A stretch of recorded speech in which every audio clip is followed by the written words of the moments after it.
You wouldn't laugh if you ever dared to spar with me, Nisha said, picking up her practice staff and lunging at Tanaya.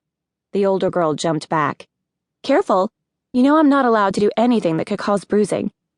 Tanaya's voice was playful, but the smile slid from her eyes. She dusted off her hands and started walking down the gray stone path that led to the House of Flowers, Nisha behind her. Besides, think how it would look, the future wife of the High Prince attacked by an assistant. The good humor returned to Tanaya's face, and she giggled. Do you remember the first time you came to my house to deliver a message? You were so shy.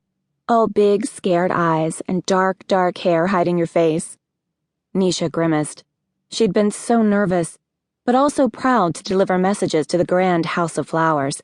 Her satisfaction had lasted only as long as it took for a group of flower girls to decide she was an easy target in her plain gray asar and untidy braid. It was her first experience of the dangers that lurked in the corners of the city of 1,000 dolls, but it hadn't been her last. The back of her neck prickled. Nisha's steps slowed as the prickle spread from her neck to her shoulders. It was the feeling that had become all too familiar in the past few days, the feeling that someone was watching her. She stopped. What is it? Tanaya asked. Hold on, Nisha said, holding up a hand.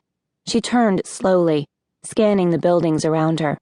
Then she saw the figure standing in the shadows of the armory. It was Jose, the mistress of the House of Combat, her hard stare fixed on Nisha. Nisha whirled around and started walking. Tanaya quickened her pace to keep up. Nisha, what's wrong? She hissed. Look over by the armory, Nisha said. The house mistress is watching me again.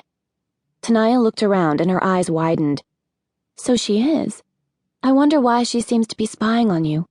Is she trying to get you into trouble? I don't know why she'd want to, Nisha said.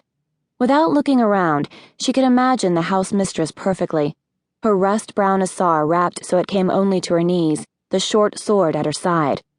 Jose was lithe and muscular and moved like a wolf. Just being in her presence made Nisha feel clumsy and anxious. Tanaya laughed. She frightens you. If you had any sense, she'd scare you too. But there was a very good reason why Tanaya wasn't scared of Jose or anyone. Tanaya was important. Nisha's fingers crept to the base of her neck. There was a mark that looked like a stylized tiger just under her collarbone, and she rubbed it absently. I know what will make you feel better. Tanaya took her arm, and Nisha caught the delicate scent of the night queen flower, Tanaya's favorite scent. I'll let you borrow one of my asars for tonight. Nisha felt her cheeks flush. But your house wears imperial court asars.